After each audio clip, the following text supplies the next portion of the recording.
यत्रो बियर फ्रीमा कसले दियो त र मैले बियर खान्छु नि त्यो पनि भन्दिनँ। किचनमा कहिले काम नगर्ने आज किन गरिरहेको छु त भिडियो अन्तिमसम्म हेर्न होला गाइस।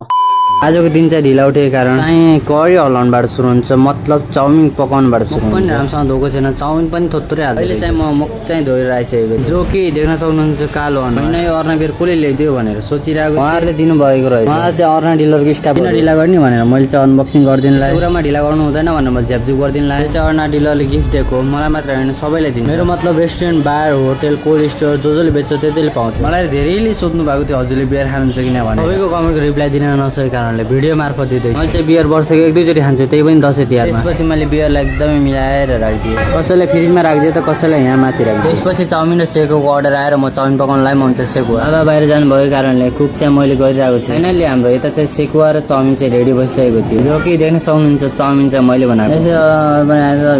साँझ भइसकेको थियो, म चाहिँ मार्केट छु, कागती भइएको कारणले उपर कागती खानुहुन्छ कि 3-4 वटा दिइसकेको थिएँ, अझै पनि लिएर आयो। मलाई जसरी चाहियो पैसाको प्रभाव नगर भनेपछि त्यो ल्याउनै पर्छ। त्यतिबाट तेल र अजिना पनि लिएर आयो, के लिएर के आउन पाएको थिएँ घरमा। भाइ यार तिमी कहाँ हारा छौ, छिटो छिटो भुटो बनाऊ त भन्नुभयो। दाइ 5 मिनट वेट गर्नु भनेर म त छिटो छिटो बनाउन लाग्यो। अहिलेसम्म काम गर्दा गर्दा एकदमै शरीर दुखिरहेको, दुख्यो भने के गर्नु, व्यापार बिजनेस गर्नै पर्छ। त्यसपछि एकैछिन मेहनत गरिसकेपछि हाम्रो भुटा पनि रेडी भइसकेको थियो, देख्न सक्नुहुन्छ। भुटाको साथमा डायमन्ड र बियर पनि दिए। यति दिइसकेपछि हाम्रो चाहिँ बेलुका खाना खाने बेला हुन्छ। मलाई एकदमै भोक लागिसकेको कारणले मलाई मम्मीले खाना हालिदिनु भयो। आज खसीको मासु पकाउनु भएर चाहिँ मलाई थाहा पनि थिएन, किन नभएको भने मलाई एकदमै जाउ भएको कारणले म रेस्ट गरिरहेको थिएँ। कहाँबाट थाहा हुन्छ त हो म जस्तो लाटो, त्यति लाटो पनि छैन हो, पाएको केरा देख्दा भागेर गर्दा गर्दा कहाँ पुग्छ आफूलाई पनि थाहा हुँदैन मलाई। म अहिले होइन अघिबाट खाना खाइरहेको किन थाहा छ, खसीको मासु पाएको छ नि त। मासु पनि एकदम मिठो थियो, किन नस्तो ड्याडले बनाउनु भयो, ड्याडले 10 वर्षको एक्सपिरियन्स छ नि त। त्यसपछि खाना खाएर नि सके, लास्टमा कागती खानी पानी सक्यो। यति खाइसकेपछि अब जोस चाहिँ निकाल्नु पर्छ भनेर म चाहिँ भाँडा धुन लाग्यो। यति खाएर के गर्नु, त्यसको दोब्बर काम गर्नु पर्छ। त्यसैले हो कि म कहिल्यै नमटाउँ, धेरै पनि मोटाउनु छैन, मलाई हल्का मोटाउनु पर्छ। सबैभन्दा लास्टको काम, सबैभन्दा झौला इन्कम, यही नै के गर्नु, जीवन निर्वाहको लागि गर्नै पर्छ। यति भन्दा एकैछिनमा भाँडा धोएर पनि भिडियो लामो भएकाले यहीँ इन गर्छु। आजलाई यति सिउँ,